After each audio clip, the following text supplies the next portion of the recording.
Hey guys, hello and welcome to our comprehensive guide on how to start out crafting, fusing and salvaging in the game Guild of Guardians. As you begin to progress through the game, you're going to need to start crafting items to power up your Guardians, and the way that you do that is you head over to the crafting tab and you will see 3 crates. 1 for mail proficiency and weapons, 2 for leather armor proficiency and weapons, and 3 for cloth armor proficiency and weapons. And the way that you get the materials is if you double tap on the armor proficiency crate that you want to create armor for your Guardians, it will start to fill your inventory with materials. It will fill your inventory with 2 types of materials.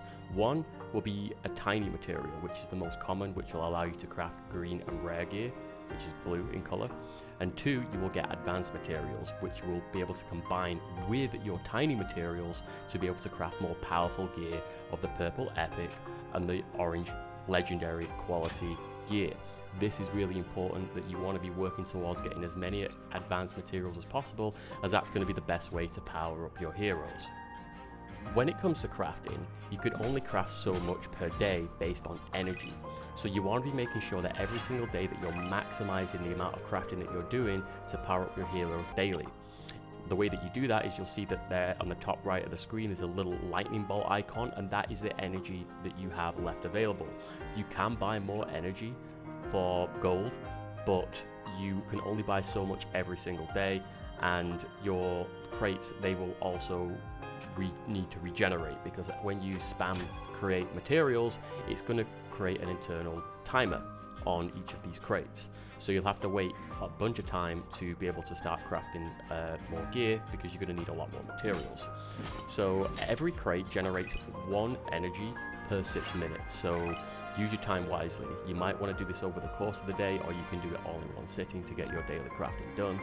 I advise that you do it throughout the course of the day or throughout the course of your playing session, because you might find that you unlock new Guardians that you need to craft different things for, but you definitely want to be keeping on top of this daily. It's very, very important to progression. Whilst you're on the crafting tab, you will probably notice at the bottom of the screen that there is 3 other tabs.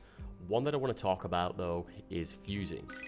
Once you've been doing some crafting, what you can do is you could head over to the fusing tab and you can take 3 of the same items, or 3 items of the same slot ideally, and you can begin to create a higher tier item. For example, if you put 3 epic items into there, it will guarantee that you get a legendary. I would suggest that if you're looking to get a legendary robe, or a cloth robe, that you put 3 epic cloth robes in there, as it will guarantee that it's going to come out as a cloth robe.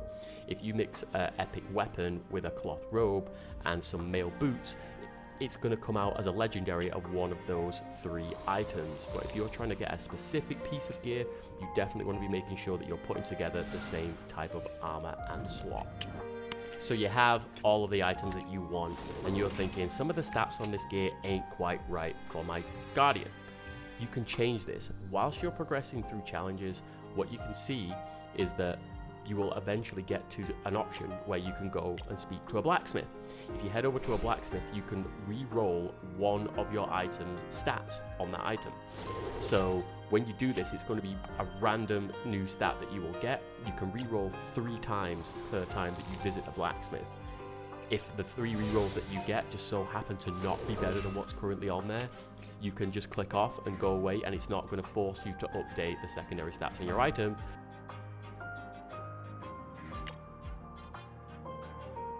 Head over to the inventory, you can select items and salvage.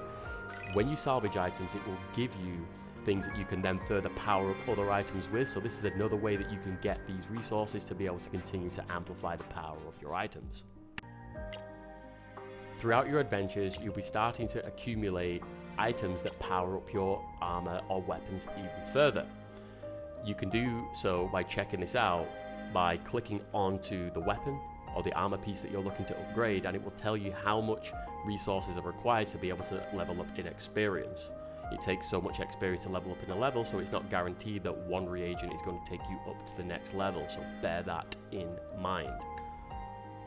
And I think that about wraps it up for this video, guys. If you like what it is that you're seeing, make sure that you check us out on all social media platforms and also on Twitch. You can find us there. We go live with an array of different content. You can find the links to all of our social media and Twitch channel below in the description. And with that being said, guys, I'll see you next time with more tips and tricks on how to improve in Guild of Guardians.